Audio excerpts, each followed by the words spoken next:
Good morning and welcome to News Desk here on the Joy News channel. Coming up this hour, schools closed, homes flooded, leaving hundreds displaced following the heavy downpour in Ketu in the Volta region. We'll tell you how victims are coping. Now also, National Food Suppliers Association engages buffer stock company behind closed doors to address concerns after calling off a planned protest to drum home their demands. Now also, the Wesley Girls Senior High School has made a triumphant return to the prestigious National Science and Math Quiz after a resounding win in the regional qualifiers. Details of these stories plus more, plus business coming up here in this bulletin. We're live on DSTV channel 421, GoTV channel 125, and around the world on myjoyonline.com. This is your home of independent, fearless and credible journalism. Please stay with us for details.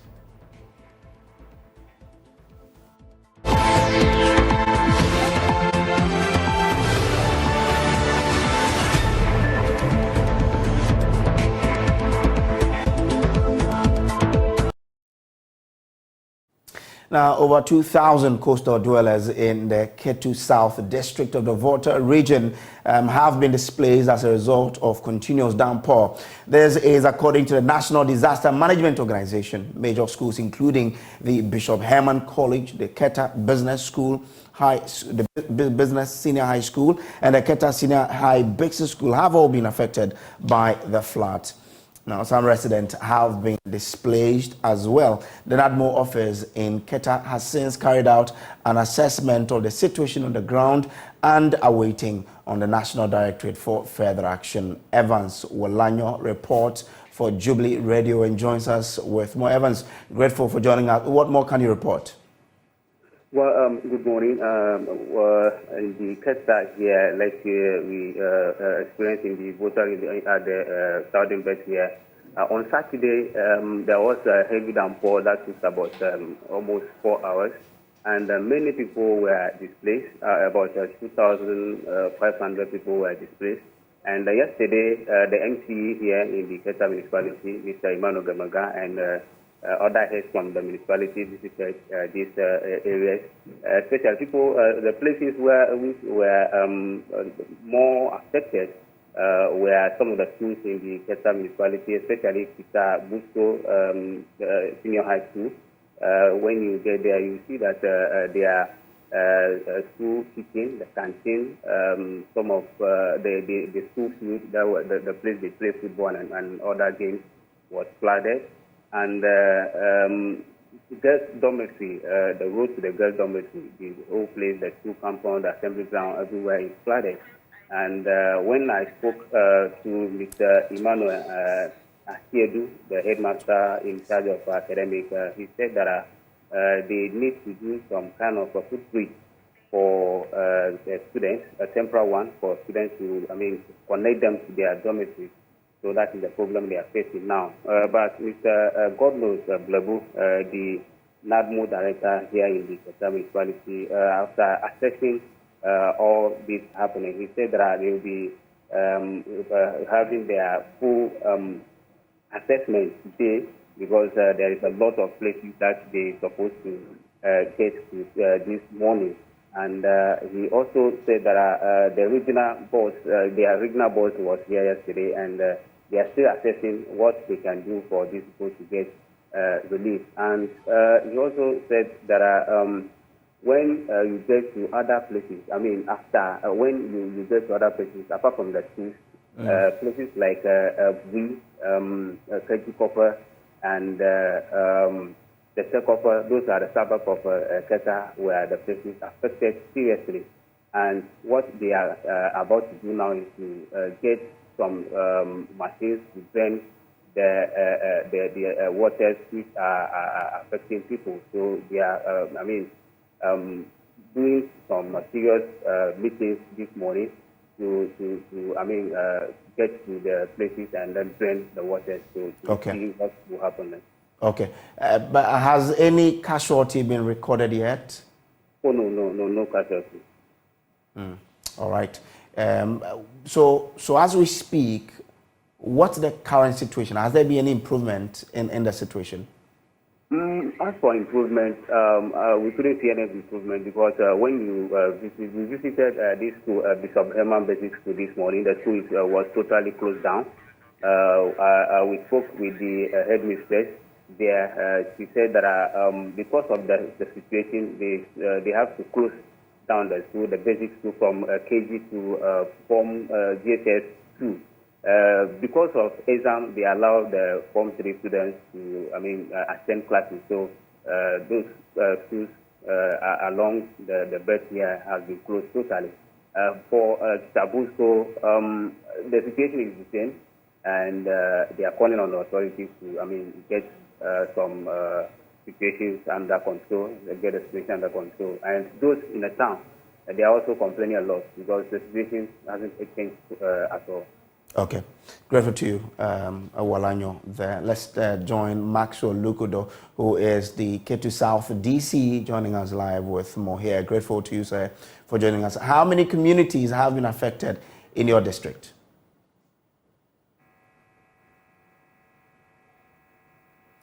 Hello, Maxwell Lucado, grateful that you could join us. I'm trying to find out from you, how many communities in your district have been affected by the flooding?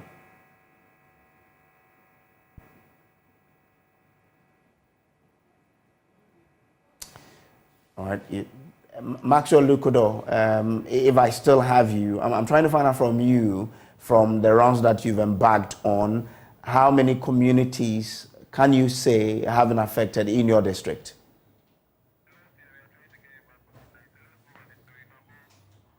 So the story is that over 2,000 coastal dwellers in the Ketu South District of the Volta region have been displaced as a result of continuous downpour. This is according to the NADMO. Now, major schools, including the Bishop Herman College, the Keta Business Senior High School, and the Keta Senior High Business School, have all been affected by the floods. Now, DDC Maxwell Lucado is joining us now with more. Grateful to you, sir. How many communities within your district have been affected?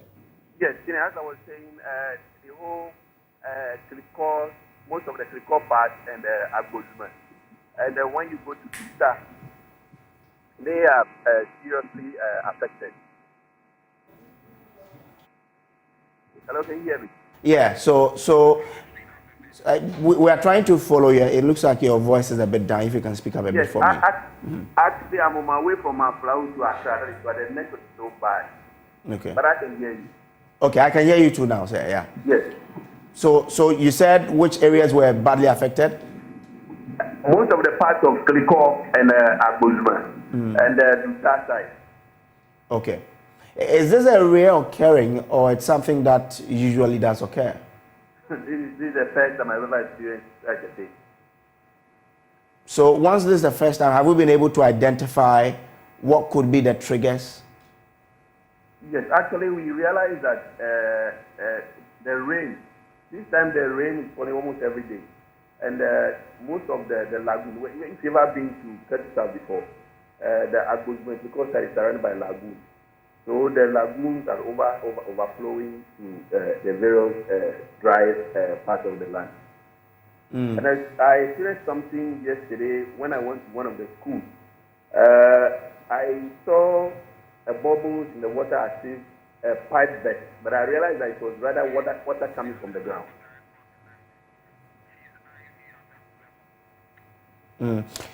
So once this is the first time you are seeing something like that, even though it's because of the overflowing of the river, what is being done to ensure that it doesn't occur again? Yes, actually what we realized is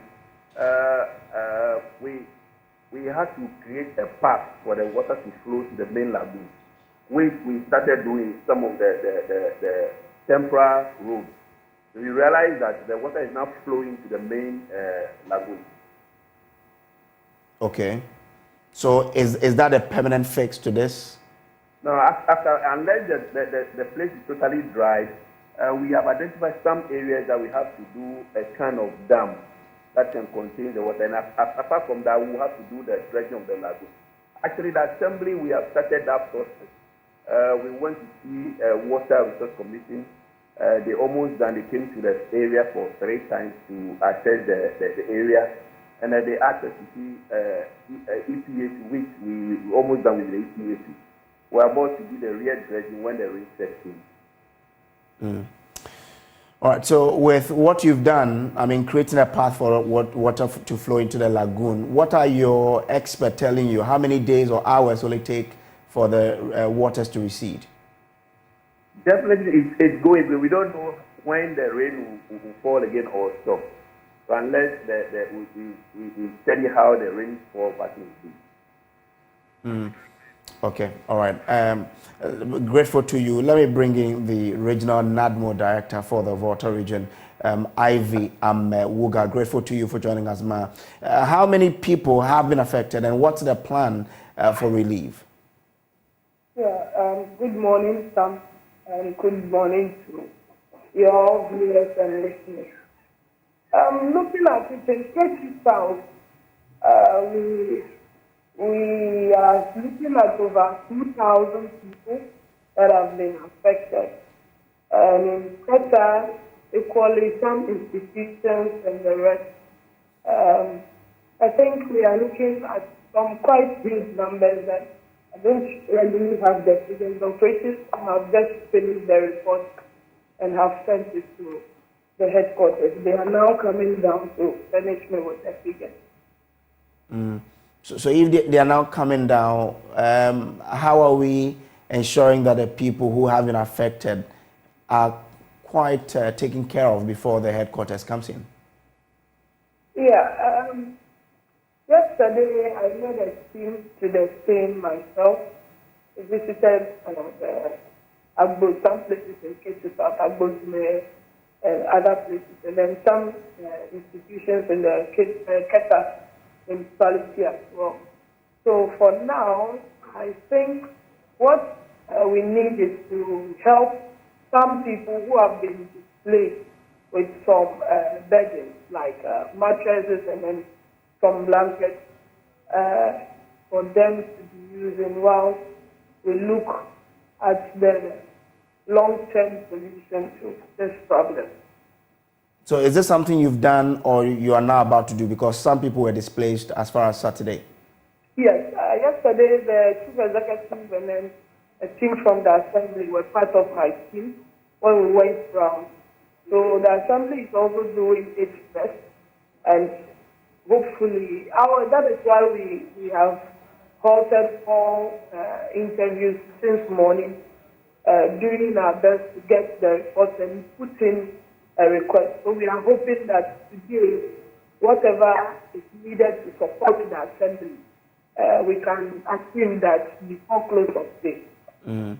The DC makes us aware that we don't know when the rains will come again, which means that if the rains come, we will probably have a situation like that. From the point of view or the point of NADMO, would you suggest a relocation of some of the residents of the area?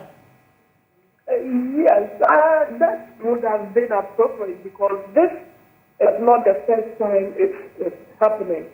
It keeps occurring every year. Anytime we have heavy rains, we face this kind of challenges.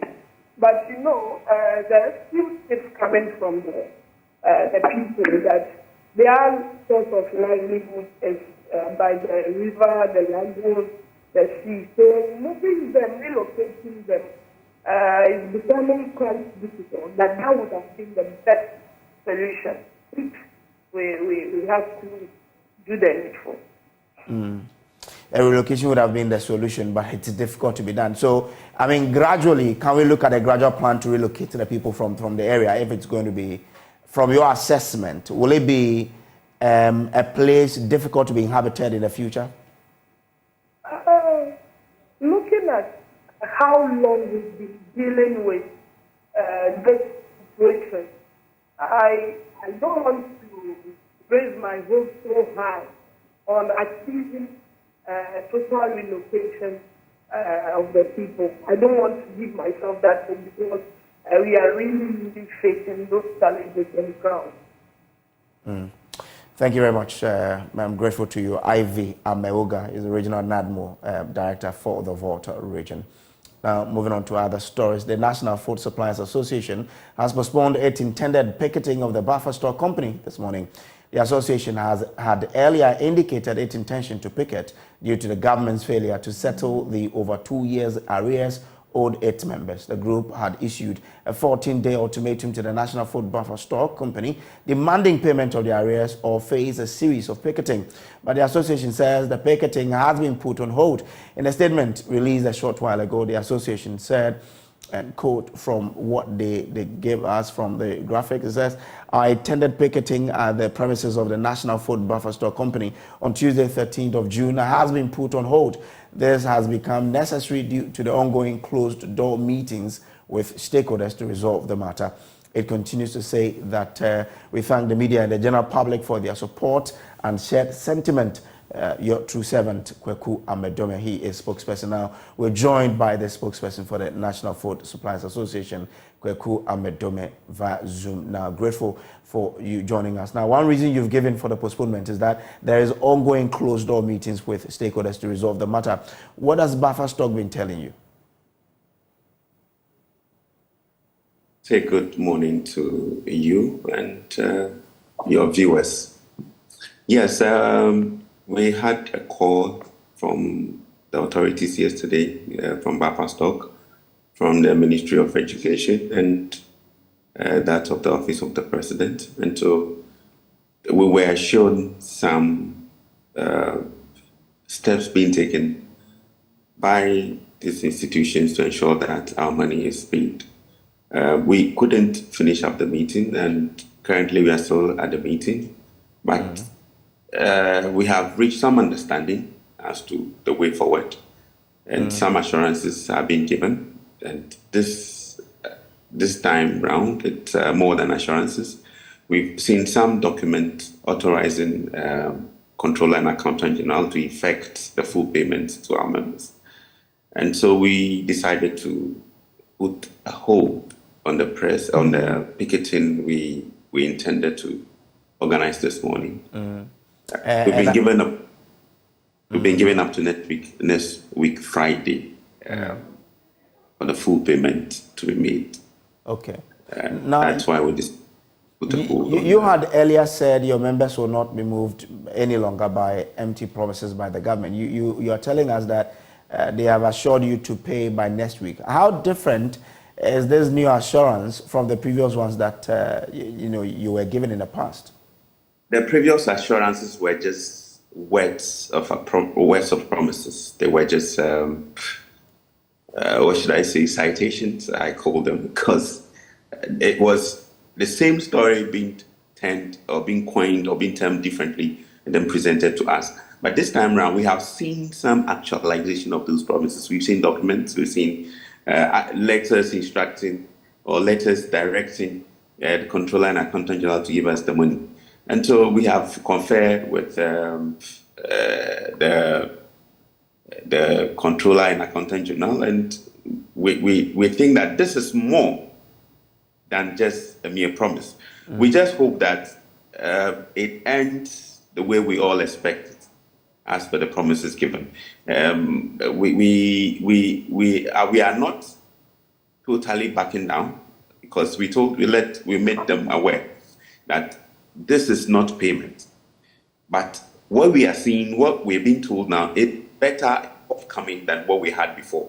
And so we decided to put a hold on the press conference.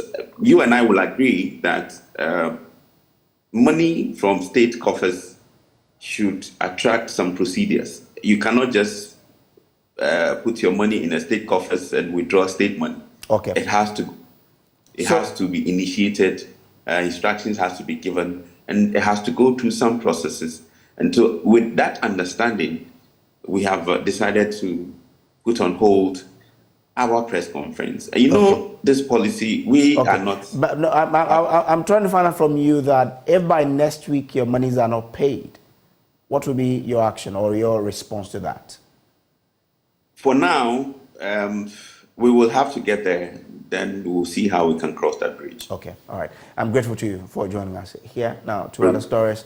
In the face of growing concerns over the fast deteriorating state of Ghana's natural environment, The media has been urged to play a pivotal role in reversing the trend. The call was made by environmentalists and scientists at the launch of the maiden biannual Forum on Natural Resources, Environment, Climate Change and Science, BIMNEX, in Accra. My colleague Carlos Caloni reports from the forum. In the face of growing concerns about the deterioration of Ghana's natural environment, the media platform on environment and climate change, MPEG, and Afro-Sino Center for International Relations, ASCIR, have held the maiden biannual forum on natural resources, environment, climate change, and science, BIMNEX.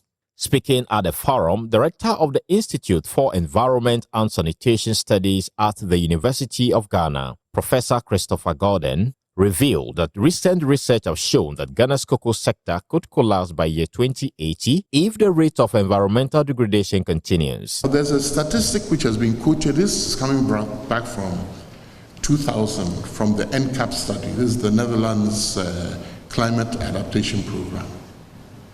The projection is that by 2080, we cannot grow cocoa in Ghana except as an ornamental crop, because the conditions will have changed so much. To help reverse the dangerous effect of environmental ruin, Executive Director of the MPEG said the biannual forum is to help enhance national conversation on climate issues. We want to enhance our contribution to the debate, to the conversation on how to streamline things when it comes to sound natural resources management, environmental protection, climate change adaptation and mitigation, and the role of science, because science must come in with the innovation and with technology to back whatever development we want to see in our nation. And so we want to start that, and that is what we have started here today. Speaking to Joy News, some environmental journalists highlighted threats, lack of interest in the field, as well as difficulty accessing information from public officials as major hurdles. Journalists have shied away from reporting on the environment because it's not a sexy subject. It's so hard. So that's why I started with interest. If you have an interest, you want to seek answers and you want to go to the experts to break it down. And when you are looking for information, or you find out something, you want the public official to make a pronouncement on it, it becomes very difficult. Then if you dare to go into areas where, whether it is large-scale mining or small-scale mining is taking place, you are putting your life on the line because people see you as trying to take their food out of their mouth. Professor from the University of Media, Art and Communication, UNIMAC, Modestus Fosu, charged media practitioners to remain ethical and strong-willed in the face of political intimidation on environmental reporting. That if you do your work sincerely with honesty, not with any biased mind, and you do so ethically, the intimidation should be something the journalist should be able to surmount. It's difficult, but I only encourage journalists to be strong, to be able to feel in their conscience that they are doing the right thing. And sometimes when things come up and people realize that you are just doing your job, and rather than that is the society or the sections of society, government, machinery and so on, that are intimidating you because of the good work you are doing, you have the public support. My name is Carlos Caloni for Joy News.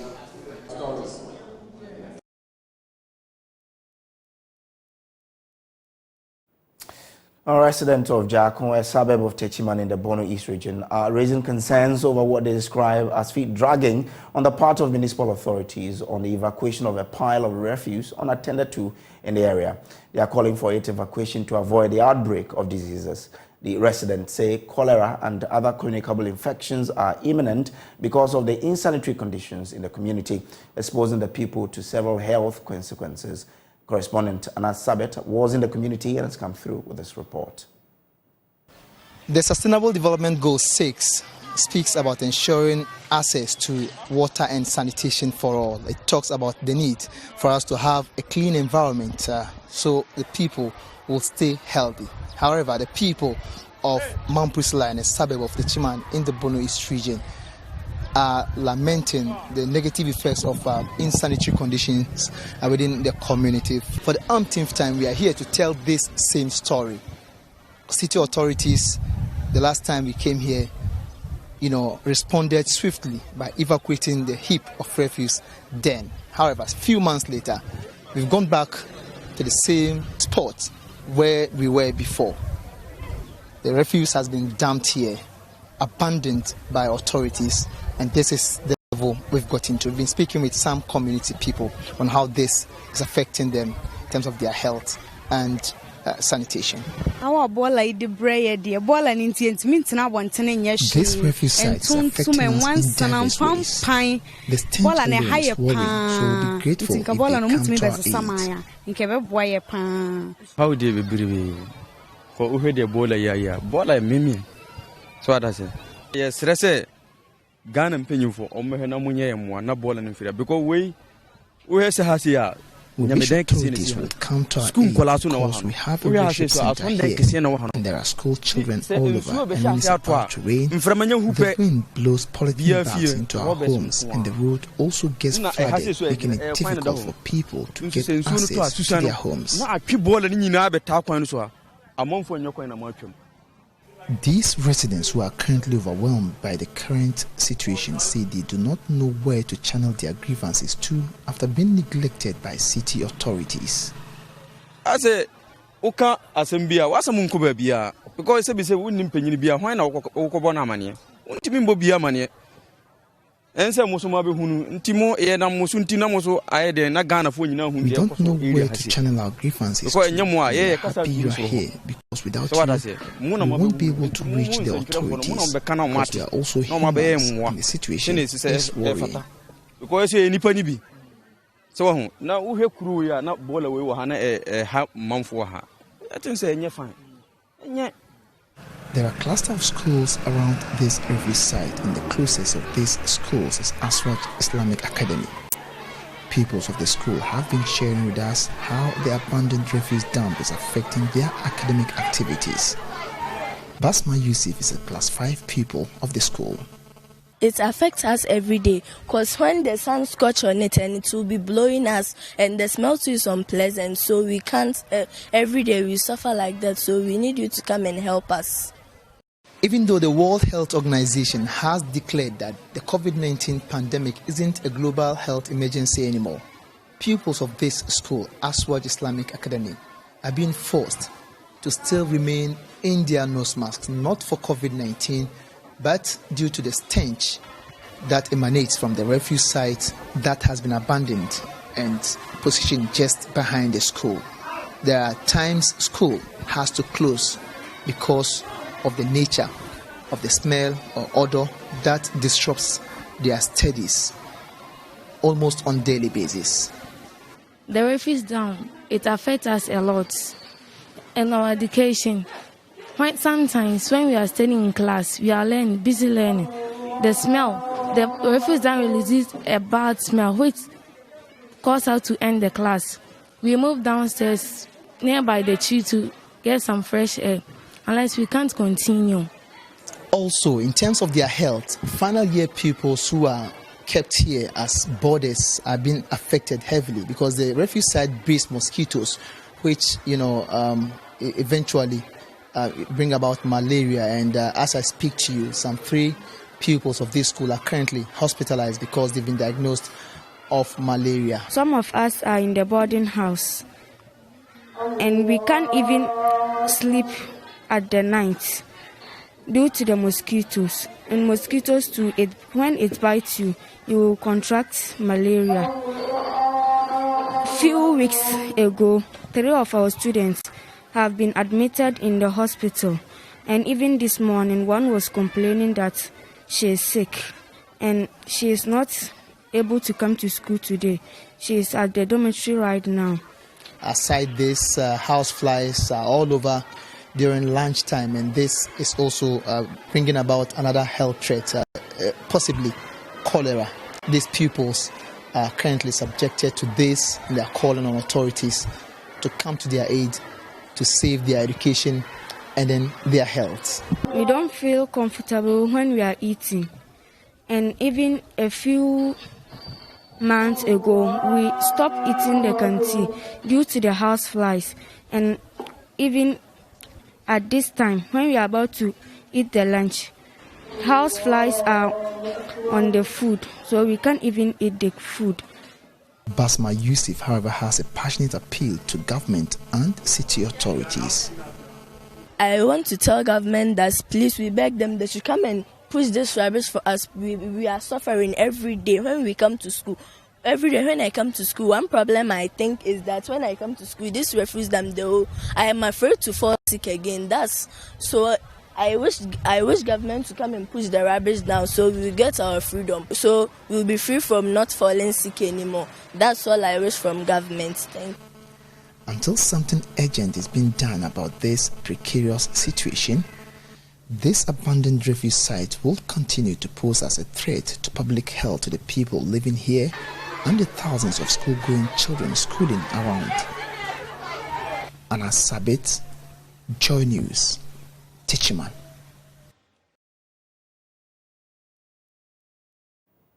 Well, the local government ministry is urging MMDCs to apply their internally generated funds to ensure some works are done in the municipality without relying on funds allocated to them by the government. According to the Minister for Local Government, Decentralization and Rural Development, Dan Ketu South, many of the projects in the various assemblies could be executed without the assemblies relying on the government. The Minister has been visiting various beneficiary metropolitan and municipal assemblies of the Greater Accra Resilient and Integrated Development Project to assess the progress of the ongoing desilting works on local drains in the assemblies. There is more in this report by Jacqueline and Sumaya Boa. Part of Greater Accra region over the years has been subjected to perennial flooding occasioned by poor sanitation, drainage infrastructure, overcrowded spaces, and weak regulatory enforcement. The Greater Accra Resilient and Integrated Development Project, GARID, is the first in a series of projects designed to build the resilience. The Minister for Local Government, Decentralization and Rural Development, Mr. Dan Boche, expressed his satisfaction on the project done so far by the Ablekuma West and Central municipalities. Funds are released to them to do the silting, to do sensitization, and I think they have done very well. It's a project that depends on their program and implementation, and the result that they get money according to the results they get. But this year, we ensure that almost all the assemblies get the same money. And we felt that if people don't perform well, we should rather sanction the officials in the assemblies instead of they getting less money so that they can do what is expected of them. But by and large, it's clear that what is expected of them, they have lived up to expectation. In terms of the understanding of the problem, the design for the solutions, because each assembly is supposed to have a drainage map. He also revealed that other works that need to be done in the municipalities should be taken care of by the MCs using their internally generated funds to ensure all the needs of the people are met in their localities. What they have done has reduced the incident of flooding, and we are hoping that beyond the funds that have come from the Weber-supported project of GARID, the assemblies, as we discussed, went to the Takoradi station, should use their internally generated funds to do some of these things, because we saw some of the weeds in the drains. You don't need a project before you clear those things. And that's what we are going to use as a way of measuring their performance, especially the MDCs. We are going to hold them accountable to that. So the area that we have visited, we expect them to use their internally generated funds to do some basic things of clearing the drainage, so that at least many people will not suffer when there's flooding. MC of Ablekuma North, Kofi Asari, acknowledges delay in starting the GARID project and assured the minister that he will begin it on Tuesday. We are starting the work tomorrow by God's grace. So don't let us do any rush work and say, oh, because you are coming in 2 weeks, so we'll be rushing. You come 2 weeks, see us doing the work. You understand? I believe in good work than to rush and say, because you are coming in 2 weeks' time. Because when you start it today and it rains tomorrow, what do we do? Do we say because you are coming, so what can we do? So let's pray to God that He give us good weather, so that from tomorrow when we start, by 2 weeks time, by the time you come here, whatever you want to see, that is what you come and meet. The minister is currently visiting all 17 assemblies to ensure all the funds allocated has been put to use. For Joy News, Jacqueline Ansuma Yeboah. Now to the National Science and Maths Quiz, and Wesley Girls Senior High School has made a triumphant return to the prestigious National Science and Maths Quiz competition after a resounding win in the regional qualifiers. As they prepare for the national stage, Wesley Girls SHS is poised to make a strong impact and vie for the ultimate NSMQ title. Michael Ashale has more in the following report.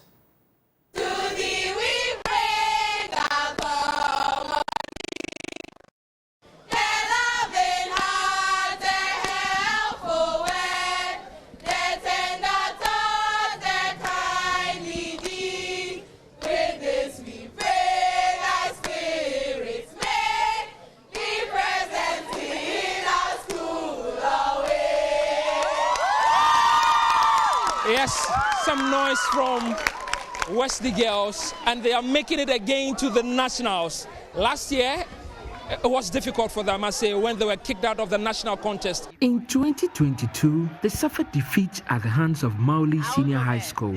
Their journey to the finals had come to a sad end. Audome Senior High School and Wesley Girls High School. Unfortunately, we have to part ways here. The girls are back with a bigger bang than ever before. Other members are used to form long fibers. Yes, Wesley Girls. Monosaccharides. Monosaccharides. That is correct.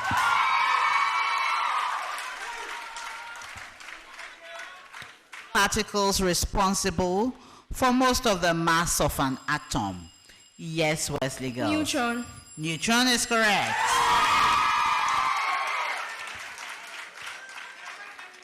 Wesley Girls. If the expression x plus 5 is multiplying the expression x minus 2 is greater than 0, then x is greater than 5 or x is less than negative 2. False. That is correct. After the second round, victory was theirs.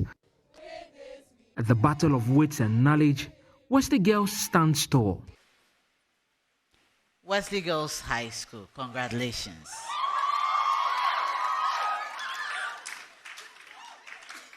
You won the contest. You really won the contest. With a margin of 39 points.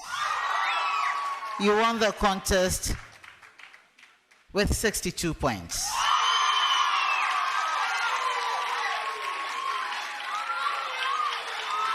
And so far, you are the highest scoring school. Luck has, however, eluded them for years as they have failed to reach the finals. The aim this year is to go all the way to the finals and win the ultimate prize. We just knew we had to win that contest, and by God's grace, we won. I see, but last year, it was a bit disappointing. Mauli kicked you out of it. This year, what is the aim? How far are you willing to go? As far as God takes us. It's been difficult, like training for the contest. Preparations weren't easy. Hasn't been easy at all. From the day we were kicked out by Mauli, we've been preparing towards this, and we must say that God crowned our efforts with success. And we are grateful, and we expect nothing but the best going forward into the competition. Well, they expect nothing but the best, and definitely the aim is to go all the way to the finals and maybe win it for the very first time as well. We'll definitely be following the journey of Wesley Girls whilst they climb up the nationals. We'll definitely bring you all of those details. For Joy News, Michael Ashale.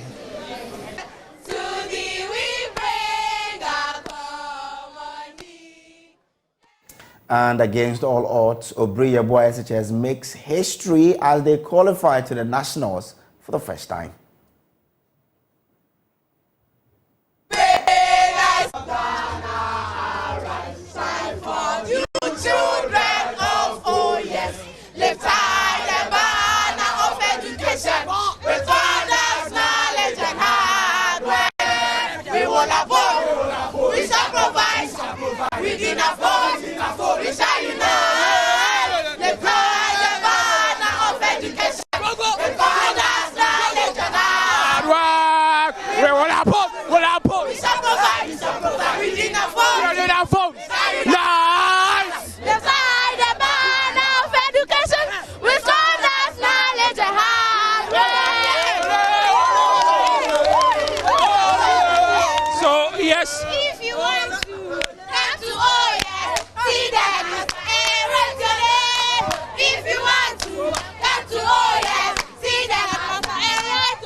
there for students of Obri Yeboah Senior High School.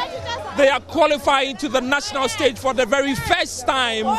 And since the school was created, let me ask you, how does it feel to qualify, see your school win this contest and qualify for the nationals for the first time? The feeling is very sensational, you know. It's our very first time qualifying for the National Science and Maths Quiz Nationals. And we are sending a strong notice to all the schools up there. They should not downgrade us. They should not look down on us. We are coming. We did a little here. This one, we cooled down for them. We are on heat. We are waiting for them. Meet us in Accra. Okay. So, I mean, what about you? How did it feel sitting in the stands watching your team win? Hey, brother, I was very, very excited. In fact, we've never won before, and today, our school. Oh, yes! The two of you definitely have made your school proud. How does it feel? Let me start with you. It's a great privilege. We first thank God for the mercies that He has shown us, for all what He has done for us. I mean, your names were written on the wall somewhere in the school. How does it feel standing here right now knowing that you've won the contest?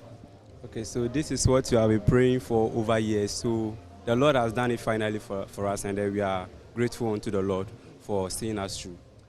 What are you going to do from here? I mean, what's the celebration from here going to look like? Okay, we will celebrate, but we will also try to prepare ourselves well so that next time we may put up a better performance than then. For the teachers, they have been there for years. Year after year, you've been coming to the contest. But this time around, you've made it. I mean, finally. How does it feel as a teacher in the school? Yes, I feel nervous and at the same time excited, because the journey hasn't been easy. It has been hectic, it has been costly, it has been dangerous. But thanks to God, how far we are. I see. You are going to the national stage. And again, you also qualify for the regional championship. What should the other schools expect from you? You've already seen Wesley girls around. What should they be expecting from you?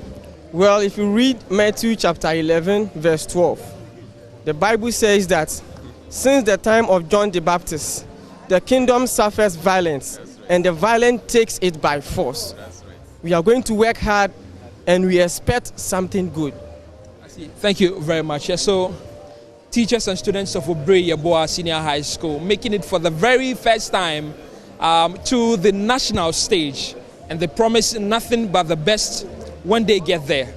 Well, we'll be following their story, and we'll definitely bring you more when we have it. For Joy News, Michael Ashale.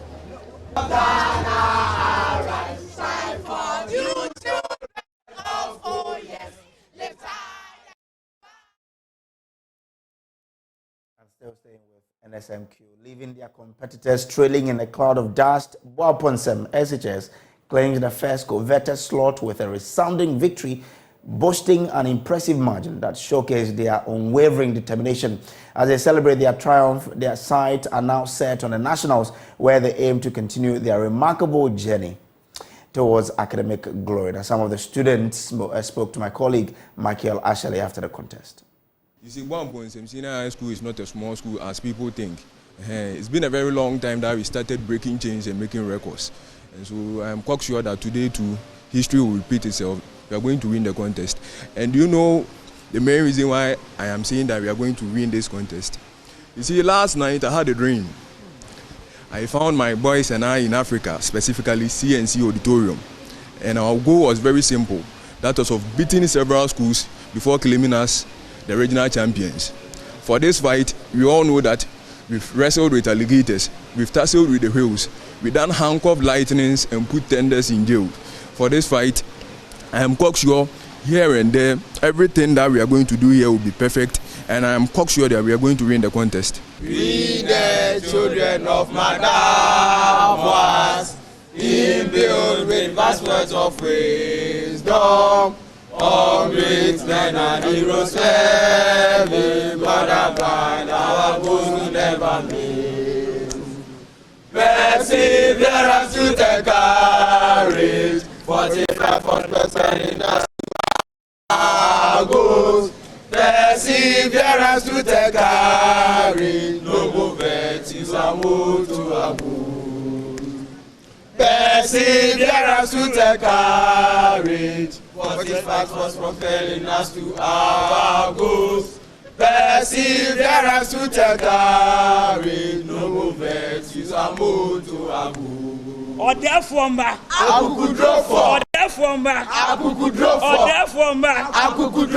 So yes, you just heard from the winners of the first contest in the Central Region. This is the C&C Auditorium right opposite the Cape Coast University. They have won 48 points, and that's how much they definitely left their other contenders in the cloud of dust here. But Akwesi is still around. He asked me to come and look for him right after the contest. Akwesi, you promised and you have delivered. Yes. I mean, how does he feel? I feel very good. I feel awesome because initially there were ups and downs, and as the contest went on, my boys performed, yes, especially the speed race. Getting to the end of the speed race, they really performed, yes. I see. So you are going to move from here, right, to the nationals? Sure. Arguably, you are going to meet some of the big guns. Yes. What message do you have for them? Do you know something? For this game, we've murdered rocks, we've injured stones, and have hospitalized bricks. When the so-called big schools meet us, they are going to pay their debt. Wait till you see Bompons Senior High School. Thank you. I see. Well, do they owe you? Why do they have to pay their debt? They have to pay their debt because typical example is Mawili School. They kicked that out from the last competition, and we are hoping that this time around we are going to prove them wrong. We are going to do much better than we did last year. Yes, so watching Joy News Desk here on the Joy News channel. We'll take a quick break. We'll return with business. Stay with us.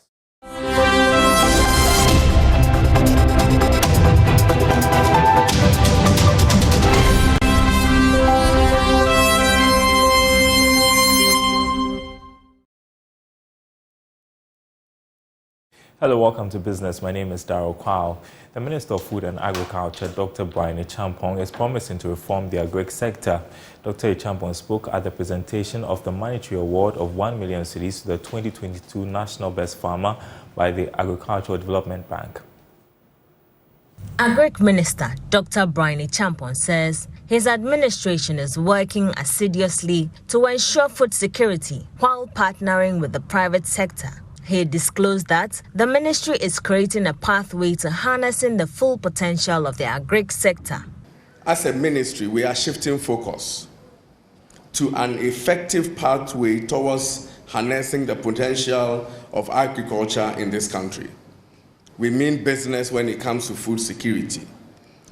Our new focus presents inherent opportunities for greater partnerships.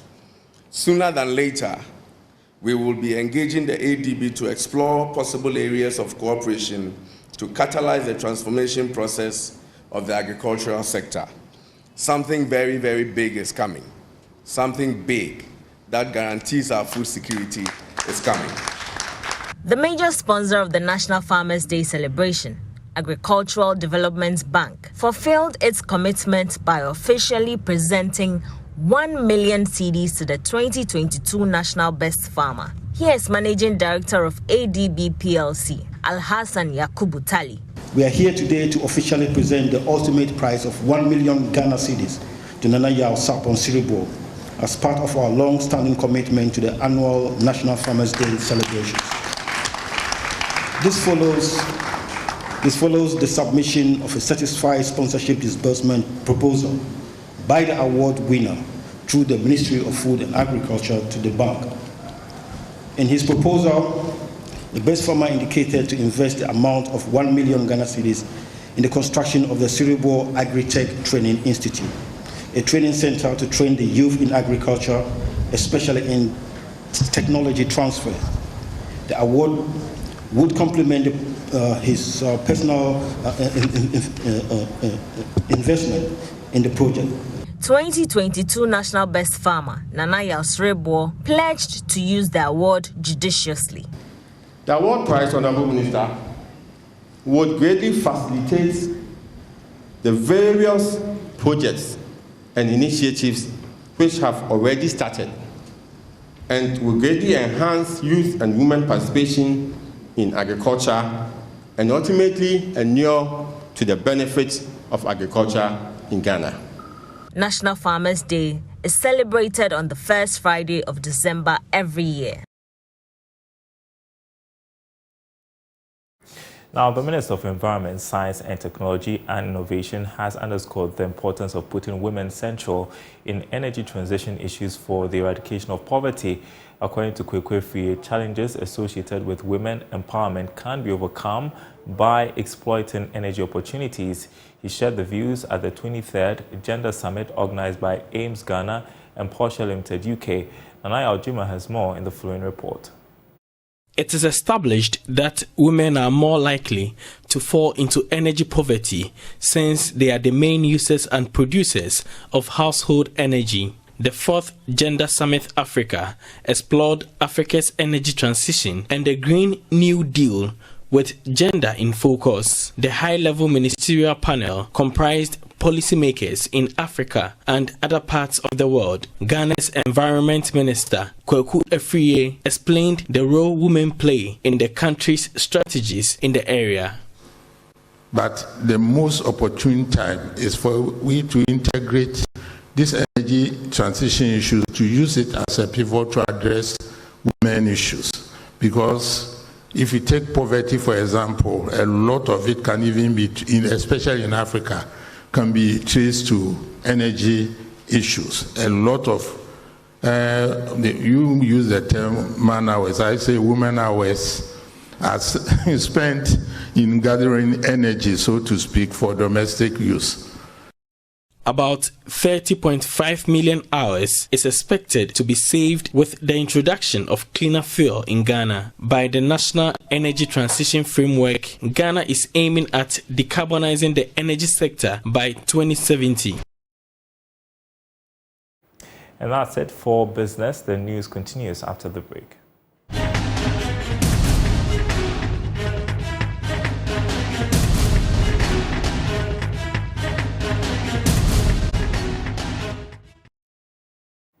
So news coming in indicates that the Office of the Special Prosecutor has now declared Mr. Charles Cromwell Nanabein Onyawantobisu as a wanted person. Now, the statement put out by the OSP says Mr. Charles Cromwell Nanabein Onyawantobisu is wanted for corruption and corruption-related offences regarding the activities and expenditure of the dissolved Interministerial Committee on Illegal Mining, that's IMCIM, especially in respect of the seizure and management of excavators, machinery, road vehicles, and gold nugget, and use of public office for profit. That's the news coming from the OSP. Now, Mr. Charles Bisu has been challenging the OSP's investigation in court. He is requesting for document that triggered the investigation into the matter.